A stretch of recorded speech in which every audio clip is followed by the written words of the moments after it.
Petrol पंपावर गाडी नंतर करायचं.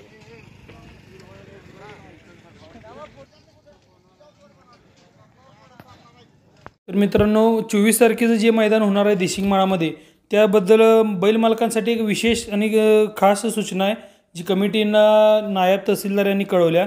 तर ते आता कमिटीचे मेन संयोजक आहेत अण्णाभाऊ कोळेकर. तर ते तुम्हाला ते आता सविस्तर सांगतील. 24 डिसेंबर रोजी देशिंगमध्ये अंबाबाई यात्रेनिमित्त होणाऱ्या बैलगाडी शर्यतीसाठी येणाऱ्या सर्व बैलगाडी मालकांनी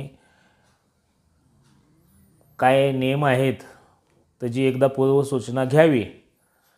मैदानमध्ये येत असताना 2 बैलांचे फोटो, आधार कार्ड मालकाचे, गाडीवानचे आधार कार्ड व लंपीचे सर्टिफिकेट घेऊन येणे हे गरजेचे आहे.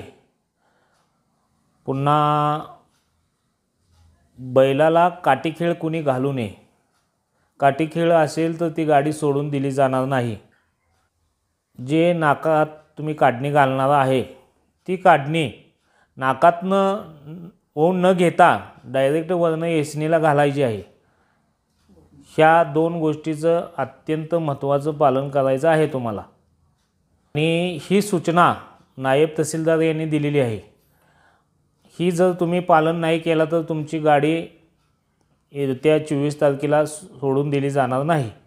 गेल्या वर्षी जे देशिंगला मैदान झालं त्या मैदानामध्ये ज्या गाडीवानाने ज्या गाडी मालकांनी गाडीचा सहभाग घेतला होता त्यांना माहिती आहे की गेल्या वर्षी पण आपण काठीखेळ घालून दिली नव्हती, नाकातून दोरी होऊन दिली नव्हती. त्यामुळं गेल्या वर्षी जसं मैदान झालं तसं हे पण मैदान तसंच पार पडेल याची सगळी नोंद घ्यावी.